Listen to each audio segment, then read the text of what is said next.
Salam, Mister. Shalom bagi semuanya. Jumpa lagi pagi hari ini dengan kemurahan Tuhan, anugerah Tuhan yang pada pagi hari ini kita bisa ada itu karena kemurahan Tuhan. Bersyukur buat pagi hari ini kita bisa bangun, kita bisa menyadari akan dunia ini karena Tuhan tempatkan kita di dunia untuk kita bisa menikmati dan melakukan apa yang menjadi kehendak dan rencana Tuhan. Sebelum sharing firman pada saudara, mengajak saudara untuk menaikkan syukur kepada Tuhan Yesus. Terima kasih Tuhan untuk pagi ini. Engkau ada dalam hidup kami, selalu ada menyertai kami.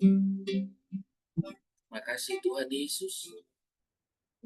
Sebelum kami akan beraktivitas dengan segala apa yang kami kerjakan pada hari ini, kami mau bersyukur kepada sebab Tuhan baik.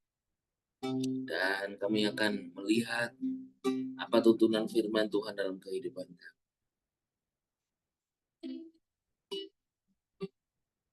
Ku bersyukur, ku bersyukur, Tuhan Yesus, Engkau baik. Ku bersyukur, ku bersyukur, Tuhan anugerahmu tak pernah berkesudahan. Ku bersyukur, syukur Tuhan Yesus, Engkau baik. Ku bersyukur, bersyukur Tuhan, kasih setiamu tak pernah berakhir. Ya Tuhan, kasih-Mu tak pernah berakhir dalam hidup kami. Pagi hari ini kami mau merenungkan Yesus, belajar tentang Yesus. Kau yang mengurapi kami dalam nama Yesus. Amen. Bersyukur saudara pagi hari ini kita bisa memulai hari walaupun mungkin di tempat saya jam 5, di tempat Ibu Nina ini pasti sudah jam 6, di tempat lain mungkin jam berapa. Lalu saudara, kita melihat firman Tuhan dalam Matius pasal yang ke-13 tentang kenyataan yang ada di bumi. Kenyataan yang ada di bumi, yaitu kenyataan kehidupan di bumi. Biar ini menjadi kita merenungkan firman Tuhan dan kita mendapatkan apa yang ada di dalam firman Tuhan ini, saudara, tentang sesuatu hal yang luar biasa daripada firman Tuhan, di mana ada kehidupan kenyataan daripada kehidupan Yesus selama di bumi. Di Matius pasal yang ke-13 ayat yang ke-55, di sana dikatakan tentang Yesus Kristus. Bukankah dia ini anak tukang kayu? Bukankah ibunya bernama Maria? Dan saudara-saudaranya laki-laki adalah Yakobus, Yoses, Simon, dan Yudas. Ada sebuah kenyataan di dalam firman Tuhan tentang kehidupan Yesus Kristus ketika dia di bumi, yaitu bahwa dia seorang tukang kayu. Yesus adalah seorang tukang kayu, carpenter. Uh, is not this the carpenter? Bukankah dia ini seorang tukang kayu? Inilah kenyataannya di bumi, saudara. Kenyataan hidup bahwa Yesus adalah seorang tukang kayu. Itu dalam kehidupannya dia ketika Yesus berada di dunia ini. Tuhan itu adalah anak daripada seorang tukang kayu dan dia pun seorang tukang kayu profesinya. Namun lihatlah, saudara. Ketika Yesus yang adalah seorang tukang kayu menurut kehidupan manusia, tetapi di dalam dirinya itu ada Roh Kudus. Di mana Yesus lahir, ketika Yesus lahir, itu dengan benih Roh Kudus. Berarti sama dengan saya dan saudara. Kehidupan saudara hari ini adalah kehidupan dengan apa adanya, siapa saudara dengan profesi saudara. Ibu Wahyuni sebagai seorang lecturer, seorang teacher. Tetapi ada Roh Kudus. Pak Willy sebagai seorang businessman, tapi juga ada Roh Kudus. Pak Erik, Pak Ardi, dan Bu Tince, seorang pegawai negeri, tapi ada Roh Kudus. Nah, berarti ada hal yang sama yang dalam kehidupan Yesus Kristus ketika di bumi, dan kita hari ini juga di bumi, ada sebuah kenyataan, yaitu sebuah reality surgawi, juga ada reality duniawi, earthly reality dan heavenly reality. Tapi kenyataannya saudara, orang melihat Yesus itu bisa kecewa. Di dalam Markus 6 ayat yang ketiga dikatakan, bukankah dia ini tukang kayu? Anak Maria, saudara Yakobus dan Yoses dan Yudas dan Simon? Dan bukankah saudara-saudara perempuannya ada di sini bersama kita? Mereka kecewa dan menolak dia. Saudara melihat keadaan fisik, melihat kondisi fisik, manusia bisa menjadi kecewa. Karena melihat apa adanya.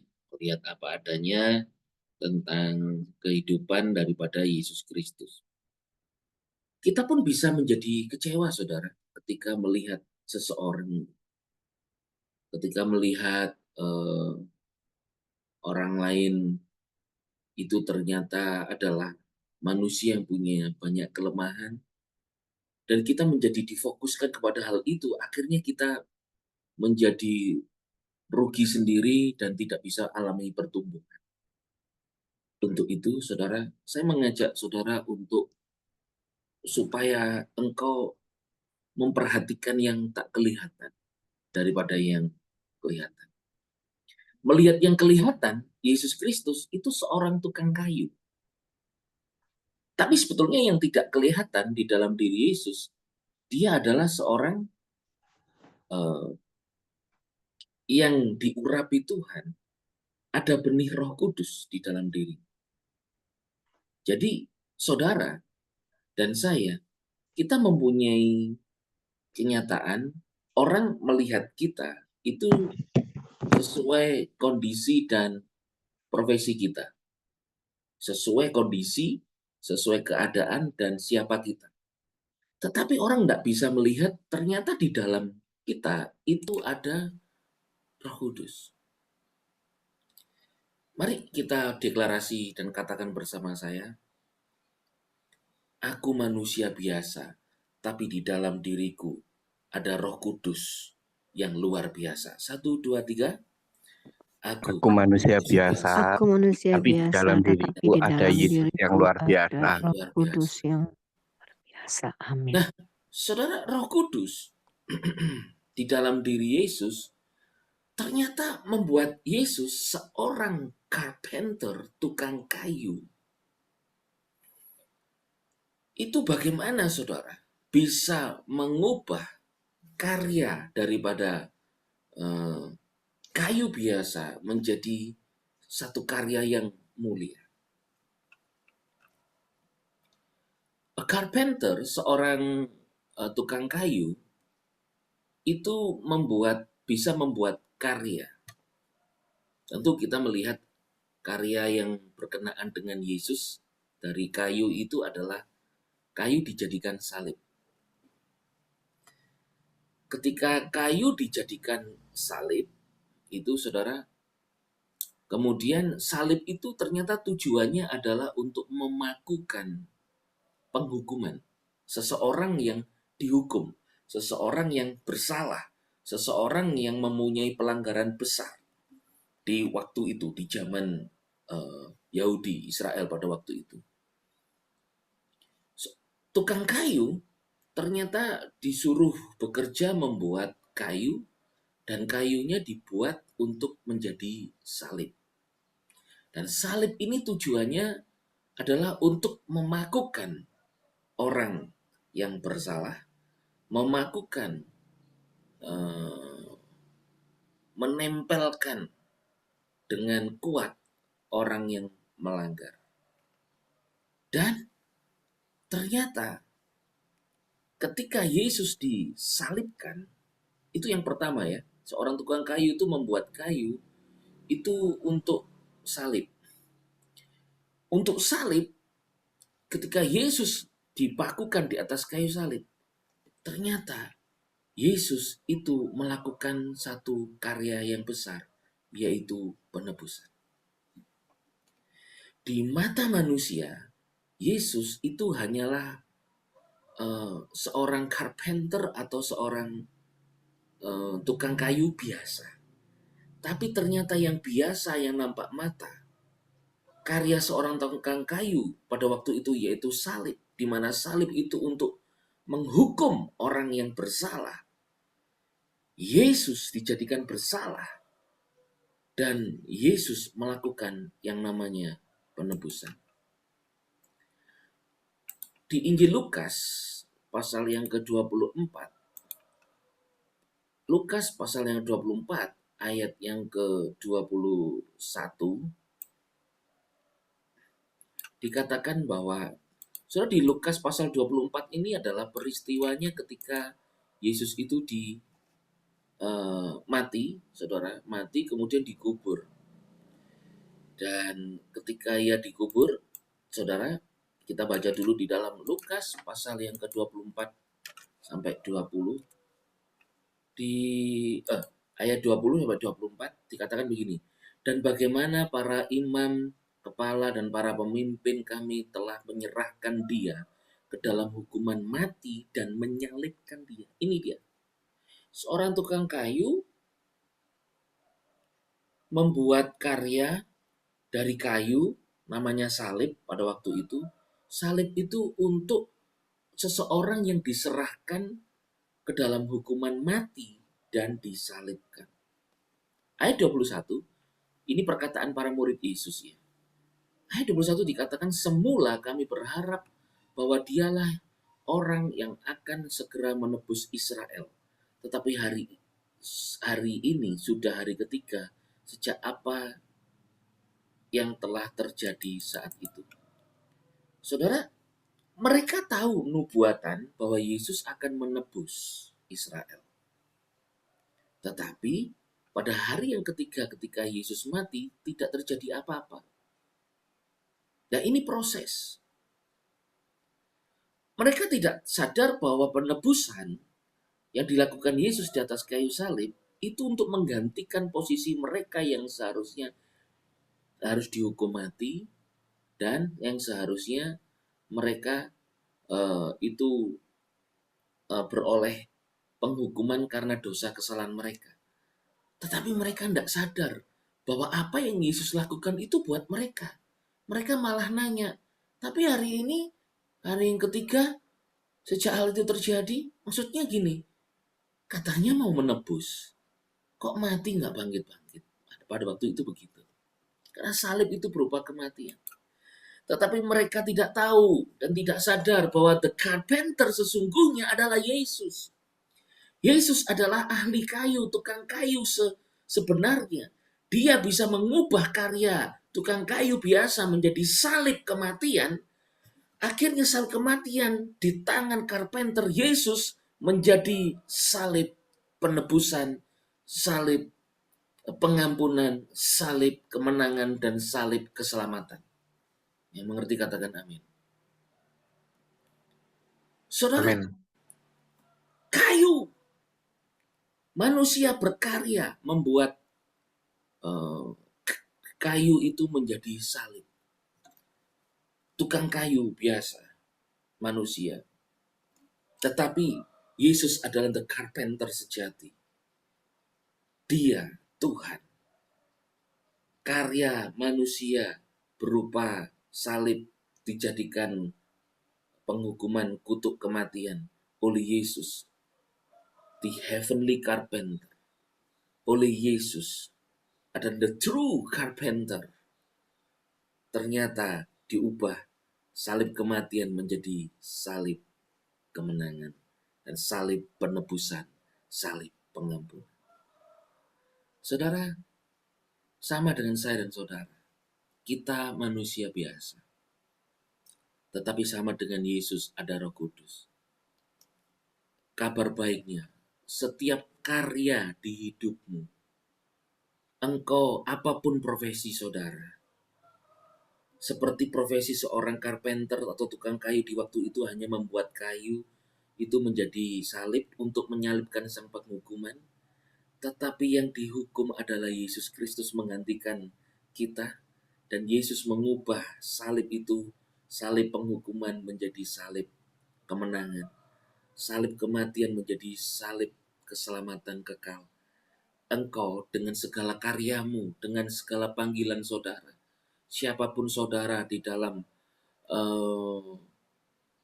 hidup ini, apapun profesimu, Yesus bersamamu akan mengubahkan karyamu disertai untuk kemuliaan Tuhan. Katakan amin. Katakan bersama saya. Bersama Yesus, apapun profesiku, aku sedang dipakai Tuhan untuk kemuliaannya. 1, 2, 3. Bersama Yesus, apapun profesiku, aku sedang dipakai untuk kemuliaan. Amin. Untuk itu, saudara, tidak ada yang bisa kita katakan untuk diri, aku ini buat apa ya bekerja, aku ini buat apa ya melayani, toh yang menikmati bos-bos besar. Mungkin sudah berkata begitu, aku ini melayani kok yang menikmati hasilnya kok mereka ya, aku ini bekerja kok dari dulu ya kayak gini-gini toh, hasilnya ya segini-segini. Saudara, jangan berkata segini-segini. Bagi seorang tukang kayu pada waktu itu hasilnya segini-gini. Kok aku ini cuma membuat salib aja ya. Ternyata oleh Yesus, walaupun membuat kayu itu jadi salib, bersama Yesus salib itu menjadi salib yang mulia. Salib yang dimaksudkan untuk penghukuman kematian, akhirnya bersama Yesus dimaksudkan untuk satu kemuliaan kekal, yaitu keselamatan, menebus saya dan saudara.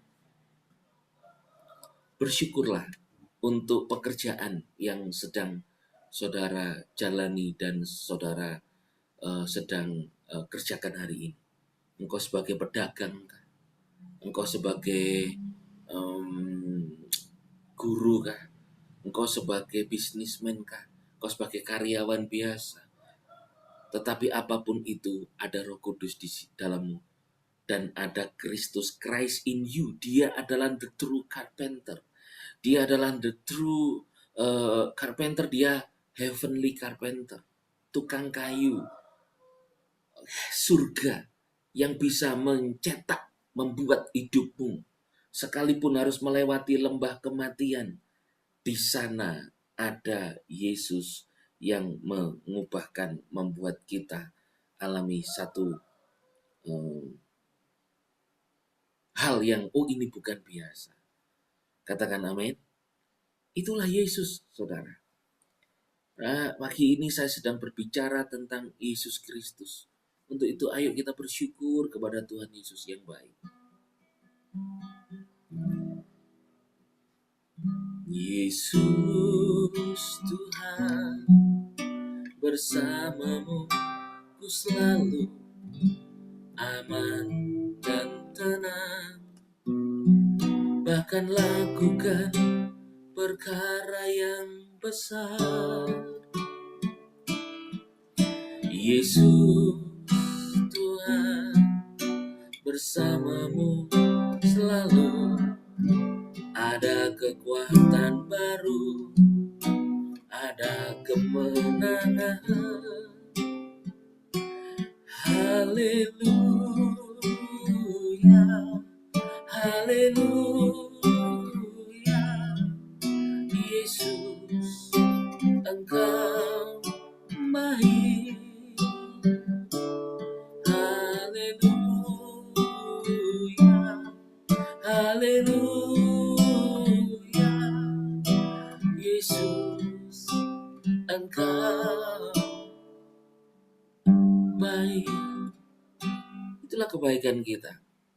Yang kedua, saudara, the carpenter, seorang tukang kayu, itu pekerjaannya adalah membuat furniture, mebel, atau perhiasan-perhiasan dari kayu.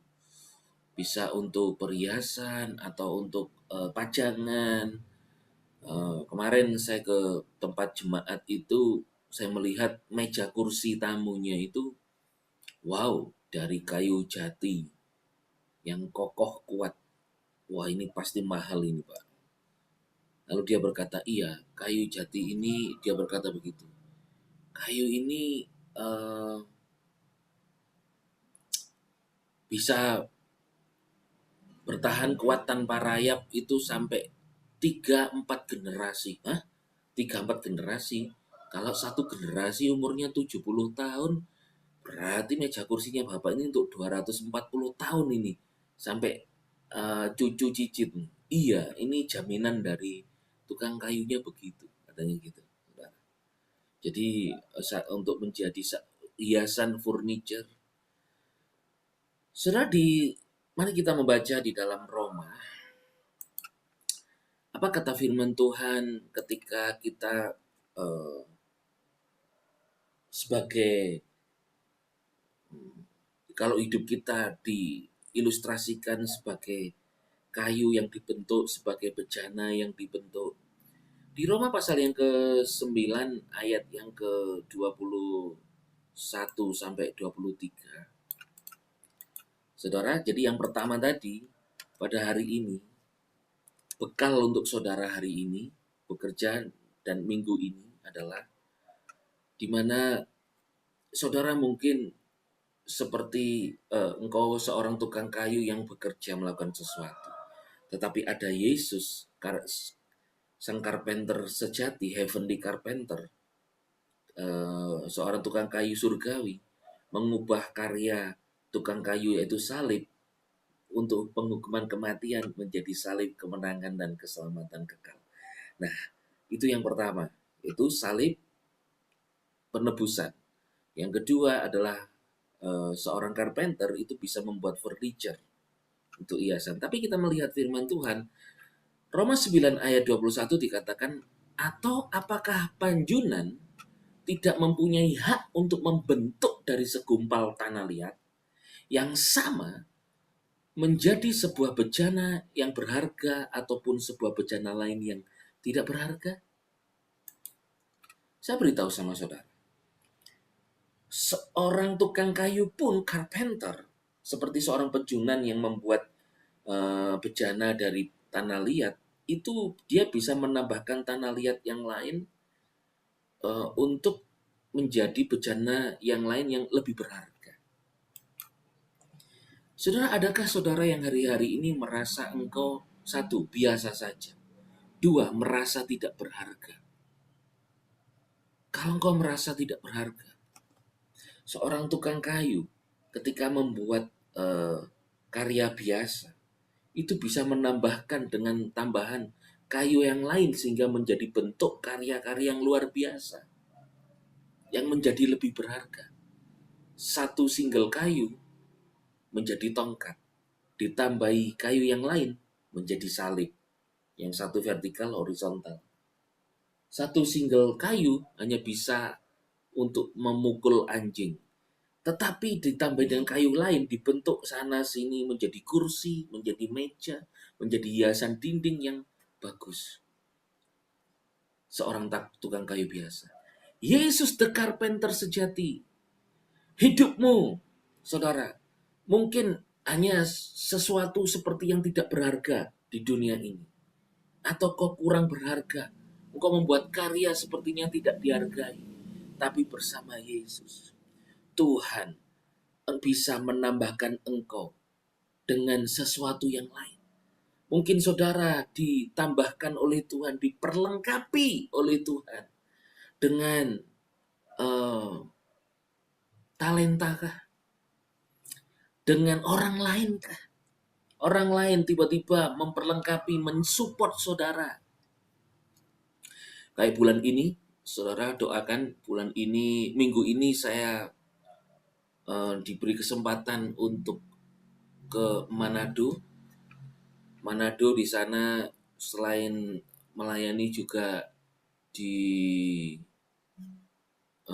untuk di pendoa juga yang lain-lain. Saya berkata, tinggallah beberapa hari, kata gembalanya sana. Lalu saya berkata, apa yang bisa saya kerjakan buat jemaat, saya kerjakan. Wah, sudah dipersiapkan oleh mereka. Itu anugerah bagi saya, saudara. Waduh Tuhan. Ya, saya sebagai seorang hamba Tuhan, seorang pastor biasa, hari-hari juga di sini ada Pastor Daniel Subianto, tahu saya. Juga kadang-kadang dengan Pastor Daniel Subianto kita melayani jemaat. Saya berkata begini, Tuhan, aku ingin lagi, lebih lagi. Tapi aku nggak bisa sendiri. Lalu Tuhan kirimkan dari orang lain, kayak saya kayu biasa, dikasih kayu yang lain gitu, untuk menjadi berkat lebih lagi.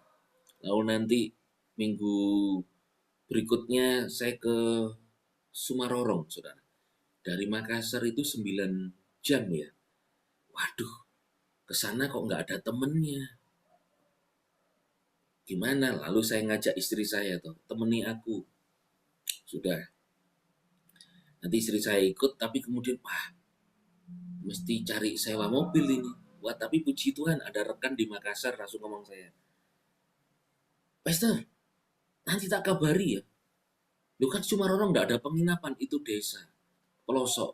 Katanya sih ada deket gereja, Pak. Oke, kalau begitu nanti mungkin saya ikut ya dengan istri saya. Kita sama-sama. Pesen 2 kamar, Pastor. Wah, Tuhan kirim orang lain untuk memperlengkapi kami, untuk melengkapi saya melayani ke daerah Mamasa, nanti 2 minggu lagi. Itu dengan orang tak barengi, Pastor, tak barengi. Kemarin juga di gereja juga ada satu diaken, mau ke Sumarorong ya, Pastor. Waduh, aku pengen ikut, tak temeni Pastor, tak temeni. Sampai kayak gitu, saudara. Itu saya di bidang pelayanan. Nanti kemudian minggu terakhir bulan ini juga ada di Jakarta, saudara. Nah, saya sampaikan kepada saudara, saudara pun begitu. Seperti penjunan, melihat tanah liat menjadi bejana yang tidak berharga, ditambahkan tanah liat yang lain, sehingga menjadi karya bejana yang lebih berharga.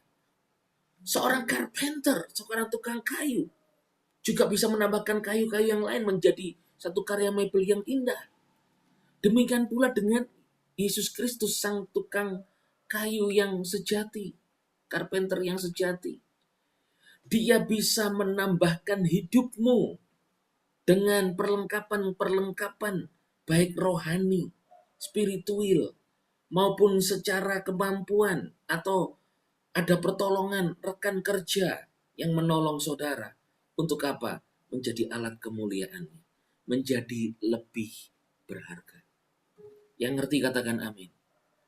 Tuhan bisa menolong Musa. Musa sendiri dengan tongkatnya hanya bisa mengangkat tongkat. Laut dengan Musa dengan tongkatnya sendiri tidak akan pernah terbelah. Tetapi Yahweh Elohim, Tuhan, bagaimana ketika Musa disuruh mengangkat tongkatnya di depan laut Teberau, Tuhan mengirimkan angin untuk membelah laut itu sehingga terbukalah jalan bagi Israel. Saudara, engkau mungkin hanya ada di tanganmu tongkat atau apa yang menjadi kemampuanmu. Tetapi Tuhan bisa membuat alam semesta itu bergerak, menolong saudara, melihat dan mengalami mujizat Tuhan. Percaya katakan amin. Hanya mengangkat tongkat. Tetapi Tuhan membuat Musa alami mujizat. Yesus the carpenter sejati. Dia bisa membentuk hidup saudara. Dia bisa memperlengkapi hidup saudara.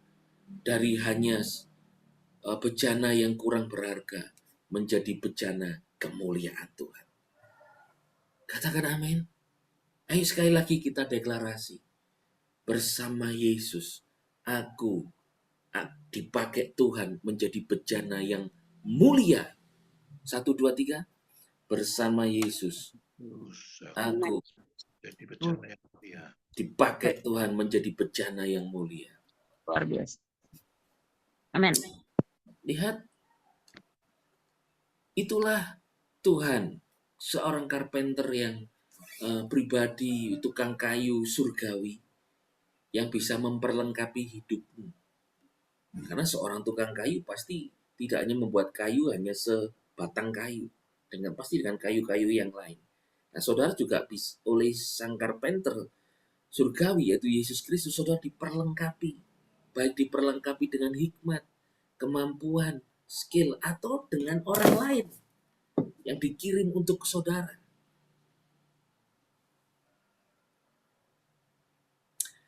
Nah, itu yang kedua. Yang ketiga, apa sih pekerjaan seorang tukang carpenter itu? Seorang carpenter di zaman dulu, bahkan zaman sekarang pun, itu bisa membuat kayu menjadi perahu. Artinya begini, bisa membuat sebuah alat transportasi. Dulu kan, atau seorang nelayan sebelum ditemukan logam dan membuat kayu untuk transportasi, sehingga Yesus, murid-muridnya bisa naik perahu dan kemudian bisa menyeberang sungai, menyeberangi danau dengan perahu tersebut.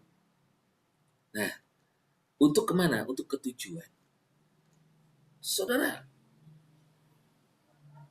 tetapi bersama Yesus, kayu biasa yang menjadi alat transportasi kehidupan daripada murid-murid Yesus menyeberang, tetapi di dalam perahu itu mereka alami mujizat. Mujizatnya apa? Bersama Yesus, ketika mereka alami badai, diteduhkan badai itu. Ketika mereka bekerja bersama Yesus, mereka mendapatkan ikan yang banyak. Saudara, saya beritahu sama saudara, hari ini di dalam hidupmu, engkau bersama Yesus. Carpenter dunia membuat kayu hanya untuk sebuah transportasi biasa, yaitu membuat perahu. Tapi dalam perahu bersama Yesus bisa mendapatkan ikan banyak, bisa membuat mereka menyeberang sampai tujuan. Saya beritahu sama saudara, sang karpenter surgawi Yesus, yaitu tukang kayu surgawi, yaitu Yesus Kristus ada dalam hidupmu. Dia sedang mengerjakan tujuannya yang mulia dalam hidupmu. Engkau mungkin hanya berpikir, oh aku ini hanya menjalani kehidupan saja ya. Nanti aku bekerja, setelah itu aku pensiun. Setelah pensiun aku menikmati anak cucu atau sudah pensiun di mana. Atau mungkin saudara, oh, tujuanku aku mau mengejar gelarku yang tinggi. Setelah doktor apalagi ya, profesor, setelah profesor apalagi ya. Wah, aku mau mengembangkan bisnisku. Bisnis baik di kota ini, kota-kota lain, sampai ke luar negeri. Oh, dan macam-macam. Saya beritahu saudara, Yesus bersamamu. Dia membuat perjalanan hidupmu yang biasa itu disertai dengan mujizat yang luar biasa. Seperti murid-murid naik perahu hasil carpenter itu biasa, tapi bersama Yesus ada badai, alami keteduhan. Ada kekurangan, gak ada ikan bersama Yesus. Tebarkan jalamu lagi. Tapi sepanjang malam gak dapat ikan Tuhan. Yesus berkata, tebarkan saja. Bersama Yesus mendapat ikan yang banyak, bahkan perahu hampir tenggelam. Saudara, artinya apa? Kalau perahunya Petrus itu hampir tenggelam mendapat tangkapan ikan. Karena Yesus menyuruh menebarkan jalannya. Artinya, sebetulnya perjalanan hidup kita itu tidak kuat menampung berkat Tuhan. Karena berkatnya terlalu limpah. Katakan amin. Yesus datang membawa kelimpahan. Yesus datang membawa, katakan amin. Yesus datang membawa kelimpahan. Artinya begini, loh Tuhan, mana kelimpahan? Buktinya aku ini kok kurang. Buat ini kurang, buat ini kurang. Sampai kadang-kadang aku harus minta bantuan Tuhan. Saya beritahu sama saudara, kalau engkau coba ubah cara berpikir saudara gini, kenapa kok aku minta bantuan ke sana ke sini sih Tuhan? Saudara, bagi saudara mungkin itu minta bantuan. Tapi sebetulnya bagi Tuhan, saudara itu bukan minta bantuan manusia. Tapi Tuhan sedang memimpin saudara untuk melihat bahwa carpenter itu bisa menambahkan yang tidak berharga dengan kayu yang lain, tanah liat yang lain supaya lebih berharga. Maksudnya supaya hidup saudara tertolong. Sendirian, Petrus dapat ikan sedikit. Nggak dapat ikan semalaman. Bersama Yesus dapat ikan yang banyak. Tetapi hari ini tujuan hidupmu bersama Yesus. Karena ada Yesus. Ketika engkau alami badai, Tuhan kok kurang ya? Itu ada kelimpahan yang Tuhan sediakan. Baik melalui orang lain maupun melalui pekerjaan tanganmu sendiri. Hari ini, mengawali hari ini, saya beritahu. Engkau sedang menjalani kehidupanmu bersama Yesus. Ada badai. Badaimu itu pasti ada teduhnya. Amin. Dan kekuranganmu pasti ada pertolongan untuk engkau alami mujizat kelimpahan Tuhan. Amin. Amin.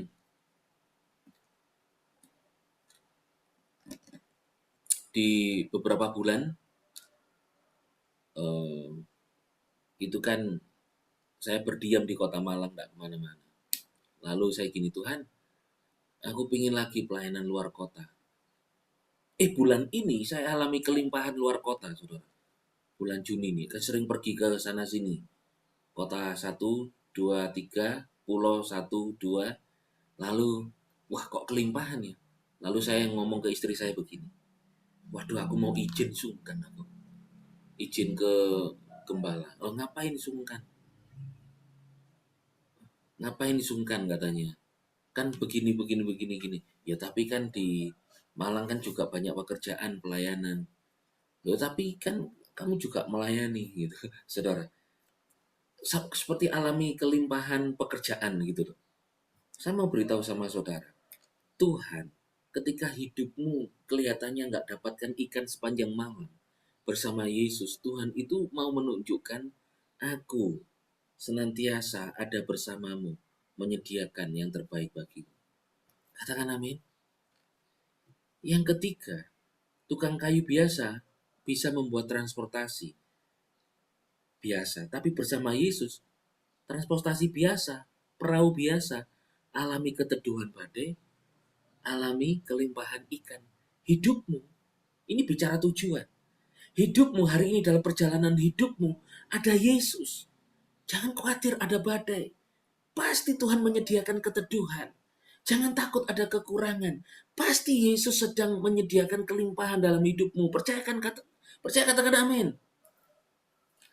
Amin. Ayo kita deklarasi bersama-sama. Di tengah badai hidupku, Yesus menyediakan keteduhan. 1, 2, 3. Di tengah badai hidupku, Yesus menyediakan kebutuhan. Di tengah perjalanan, di tengah kekurangan hidupku, Yesus menyediakan kelimpahan. 1, 2, 3. Di tengah kekurangan hidupku, Yesus menyediakan kelimpahan. Amin. Yang keempat, yang terakhir adalah seorang tukang kayu.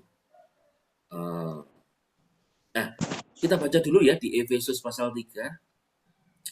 Efesus pasal yang ke-3 ayat yang ke-10 sampai 11. Efesus 3:10. Ya, silakan Pak Willy kalau mau baca. Efesus 3 ayat 10. Supaya sekarang gereja dapat memberitahukan beragam hikmat Elohim kepada penguasa dan otoritas di surga. Ayat 11. Sesuai dengan tujuan kekal yang telah dibuatnya di dalam Kristus Yesus Tuhan kita. Amin. Bukankah the church, gereja itu bukan gedung, tetapi saudara? Amin. Supaya saudara dapat memberitahukan beragam hikmat Elohim kepada penguasa dan otoritas-otoritas surga. Sebetulnya saudara itu sedang, walaupun hidup di bumi, saudara sedang diperhadapkan kepada otoritas surga. Ini firman Tuhan yang ngomong. Tetapi di tengah menghadapi otoritas surga, seharusnya saudara tidak takut menghadapi dunia ini karena sedang ada penyertaan dan perhatian surga. Sesuai dengan tujuan hidup kekal yang telah diberikan dalam Kristus Yesus Tuhan kita. Jadi yang ketiga ini, tujuanmu kelihatannya biasa di hidup ini. Tapi sebetulnya saudara itu punya tujuan kekal di dalam Yesus. Tujuan kekal. Kita di hidup ini kok kayaknya, oh Tuhan setelah ini bekerja, aku pensiun, menikmati hari tua, lalu mati dipanggil Tuhan. Kayaknya gitu doang ya. Padahal itu hanyalah cuman kita terbatas di kehidupan ini. Padahal hidupmu tidak terbatas kehidupan ini, tapi punya tujuan kekal. Ayo katakan bersama saya. Aku memiliki tujuan hidup kekal di dalam Yesus. 1, 2, 3. Aku memiliki tujuan hidup kekal di dalam Yesus. Amin. Pagi ini kita morning intimate prayer MIP di sini. Nanti di sono pun kita juga punya MIP, bukan dengan saya, tapi bersama dengan Yesus. Yang terakhir, saudara, senjata. Carpenter dulu sebelum ditemukan senjata api, besi kayak sekarang, itu membuat senjata. Sampai hari ini pun juga bisa membuat senjata dari kayu. Nah, tetapi sebetulnya hari ini senjata kita itu apa? Sang tukang kayu, Yesus Kristus, menyediakan senjata, yaitu 2 Korintus pasal yang ke-10 ayat yang ke-4. saudara. Di sana dikatakan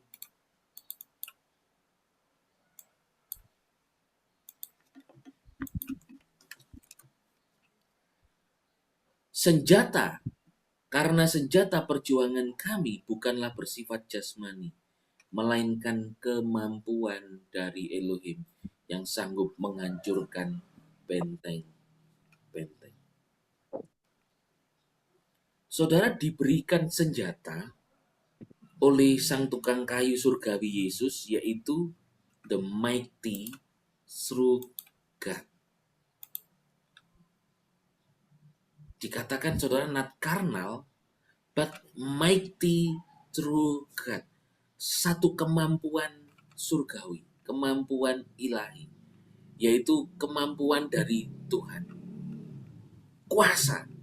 Nah, kuasa ini berupa apa, saudara? Yaitu Yesus Kristus. Efesus 6 ayat yang terakhir. Efesus 6 ayat yang ke-11. Efesus 6 ayat 11.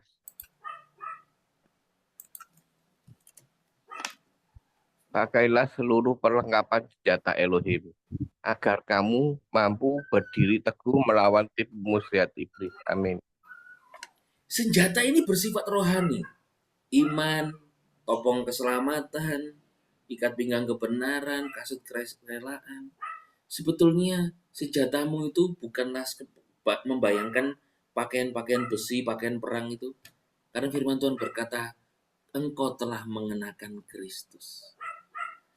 Jadi apa? The carpenter surgawi, the heavenly carpenter, memberikan dirinya bukan untuk supaya saudara alami penebusan dosa. Bukan hanya itu saja.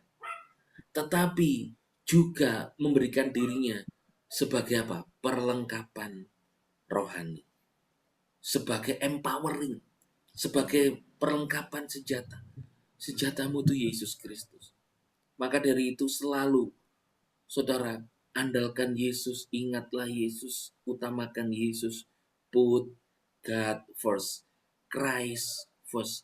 Kristus dulu dalam segala sesuatu. Katakan amin. Senjatanya itu adalah Yesus Kristus. Jadi kesimpulannya adalah the carpenter from arid to abundance. Dari kekurangan kepada kelimpahan. Ngelihat diri sendiri, melihat manusia, Yesus Kristus seorang tukang kayu, mereka kecewa.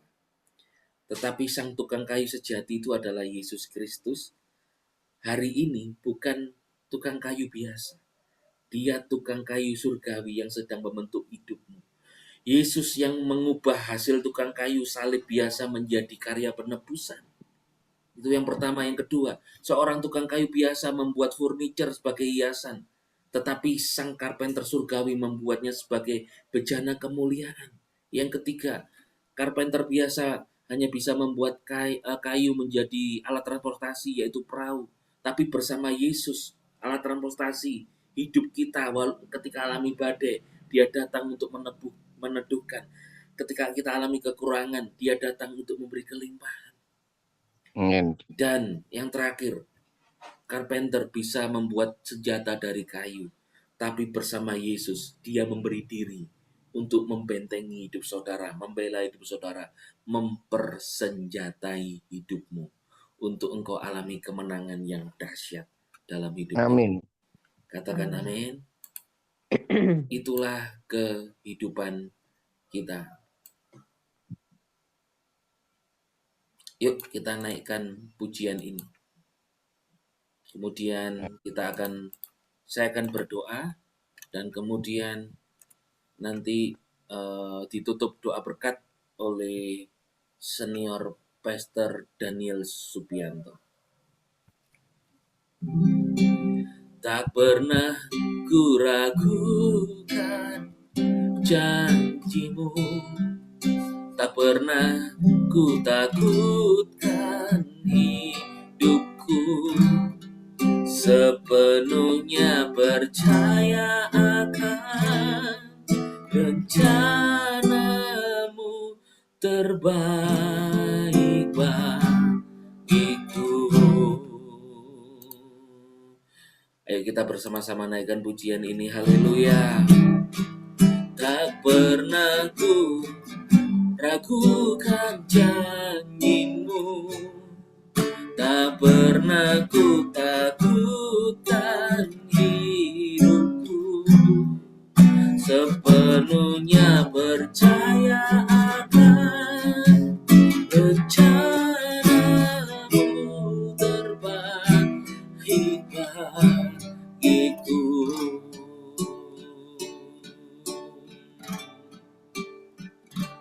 Kau baik walau keadaan tak baik, rencanamu terbaik.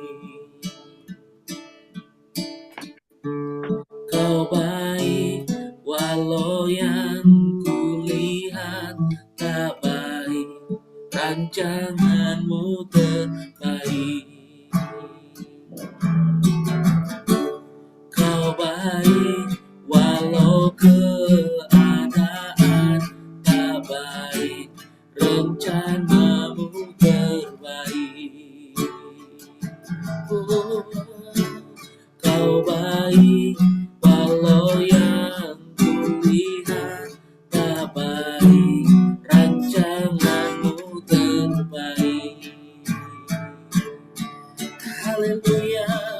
Tak pernah ku ragukan janjimu, tak pernah ku takutkan hidupku, sepenuhnya percaya akan rencanamu terbaik bagiku, sepenuhnya percaya akan rencanamu terbaik bagiku. Terima kasih Tuhan Yesus. Dia, Yesus adalah karpenter sejati. Engkau adalah tukang kayu sejati Tuhan. Ketika di bumi engkau seorang tukang kayu biasa, tapi bersama Roh Kudus, ketika engkau di bumi, engkau menjadi tukang kayu surgawi yang membentuk murid-muridmu dan membentuk Israel. Dan hari ini Tuhan, engkau tetaplah tukang kayu, tapi tukang kayu surgawi yang sedang membentuk dan mengarahkan hidup kami. Engkau seorang tukang kayu membuat salib penghukuman menjadi salib kemenangan. Hari ini bersama Yesus, biarlah salib itu di dalam hidup kami. Kami hidup di dalam kemenangan, kami hidup di dalam pengampunan. Engkau yang tidak bisa mengampuni, engkau dibuat Tuhan bisa mengampuni. Engkau yang meragu akan keselamatanmu, dibuat Tuhan menjadi yakin akan keselamatanmu. Yesus membuat engkau menjadi bejana yang mulia. Mungkin engkau hidupmu kurang berharga, tapi dalam nama Yesus pagi hari ini Tuhan memperlengkapimu seperti seorang penjunan yang menambahkan tanah liat yang lain kepada bejana yang kurang berharga sehingga menjadi berharga. Yesus sedang memperlengkapi engkau. Dalam nama Yesus Tuhan memperlengkapi pekerjaanmu, kehidupanmu, keluargamu. Ditolong Tuhan, alami mujizat. Mungkin hidupmu, perjalanan hidupmu hari ini, engkau sedang alami badai. Tapi ada Yesus yang siap meneduhkan badai hidupmu. Kalau engkau melihat badai hidupmu, itu belum reda, bukan berarti Tuhan tidak meniadakan badai. Melalui badai itu, Tuhan sedang memunculkan mujizatnya untuk hidupmu. Terima mujizat Tuhan dalam nama Yesus. Dan Tuhan juga menjadi senjata. Dia adalah the armor of God of you. Dia adalah perlengkapan senjata bagimu. Christ in you, you are in Christ. Engkau telah mengenakan Kristus. Dalam nama Yesus, engkau dibentuk oleh the heavenly carpenter yang membuat hidupmu berharga mulia, alami mujizat Tuhan. Dalam nama Yesus. Silakan Pastor Daniel Subianto. Terpujilah namamu ya Bapa Yahweh dalam Yesus Masias Kristus Tuhan, bersyukur saat pagi. Sungguh Tuhan Engkau sudah memberkati kami. Saatnya kami Tuhan saat ini membuka kedua belah tangan kami. Kami sambut berkat-Mu yang Kau nyatakan. Yahweh memberkati Engkau dan memelihara Engkau. Yahweh membuat wajahnya bersinar atasmu dan memberi engkau anugerah. Yahweh mengarahkan wajahnya kepadamu dan memberi engkau damai sejahtera. Berkat Bapa Yahweh dalam anugerah Yesus Kristus, kuasa meterai Roh Kudus yang terus menyertai, memberkati dari hari ini seterusnya bahkan sampai selama-lamanya. Hanya di dalam nama Yesus Kristus kami terima semua berkat ini dengan ucapan syukur. Percaya kita semua diberkati dan dipakai Tuhan untuk kemuliaan yang lebih lagi, kita katakan amin. Amin. Amin. Amin.